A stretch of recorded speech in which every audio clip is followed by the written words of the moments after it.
నంద్యాలలో phone tapping case ప్రకంపనలు సృష్టిస్తుంది.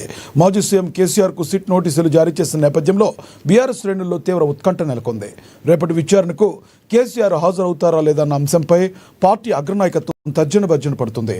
అయితే నందీనగర్లోనే కేసీఆర్ను విచారిస్తే భద్రతా ఏర్పాట్లపై పోలీసులు సమీక్షించారు. ఇప్పటికే ఫోన్ ట్యాపింగ్ కేసులో కేసీఆర్కు నోటీసులు ఇచ్చిన సిట్ అధికారులు రేపు మధ్యాహ్నం 3 గంటలకు అందుబాటులో ఉండాలని పేర్కొన్నారు.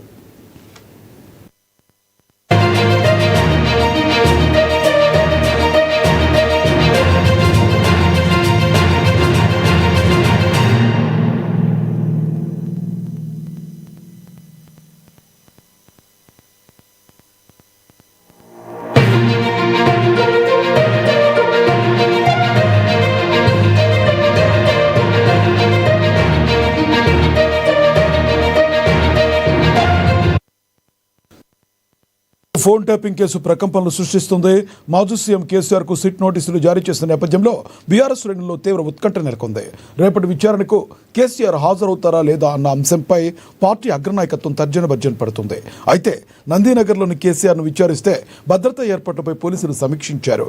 ఇప్పటికే ఫోన్ ట్యాపింగ్ కేసులో కేసీఆర్కు నోటీసులు ఇచ్చిన సిట్ అధికారులు రేపు మధ్యాహ్నం 3 గంటలకు అందుబాటులో ఉండాలని పేర్కొన్నారు.